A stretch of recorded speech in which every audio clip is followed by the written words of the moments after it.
అంతా ఎక్కడొచ్చిందంటే మీ ఇష్టం వచ్చినట్టు ఏదైనా చేసేయచ్చు. ఈ ప్రబోధాలు ఎక్కువైపోయాయి లోకంలో.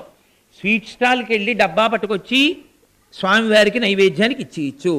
తప్పది, అది ఉచ్ఛిష్టం. మీరు అలా పట్టుకురావడాన్ని శాస్త్రం అంగీకరించదు. మీరు ఈశ్వరుడికి పట్టుకెళ్ళాలి అంటే ఫలములను మాత్రమే పట్టుకెళ్ళాలి. యథార్థమునకు కాయలు కూడా నిషిద్ధం. కాయ పట్టుకెళ్ళకూడదు, పళ్ళు మాత్రమే పట్టుకెళ్ళాలి. ధూపం పట్టుకెళ్ళాలి, పాలు పట్టుకెళ్ళాలి, లేకపోతే కాస్త కర్పూరం బిళ్ళలు పట్టుకెళ్ళాలి. ఇవేవి మీ చేతిలో లేకపోతే కాస్త ద్రవ్యాన్ని హుండీలో వెయ్యాలి తప్ప మీరు ఏవి పడితే అవి స్వీట్ స్టాల్లో అప్పటికి 10 మందికి అమ్మేసి 10 మంది తినేగా మిగిలిన పదార్థం ఉచ్ఛిష్టం, ఎంగిలి. ఆ ఎంగిలి కాజాలు పట్టుకెళ్ళి మీరు ఈశ్వరుడికి నైవేద్యమా? అది ప్రసాదమా? అది మళ్ళీ గుళ్ళోకి వచ్చిన వాళ్ళందరికీ అట్టపెట్టి ఎడంచేత్తో పట్టుకుని నువ్వు ప్రసాదం పంచిపెట్టడమా? ప్రసాదం ఇచ్చే అధికారం ఒక్క ఈశ్వరుడికే ఉంటుంది.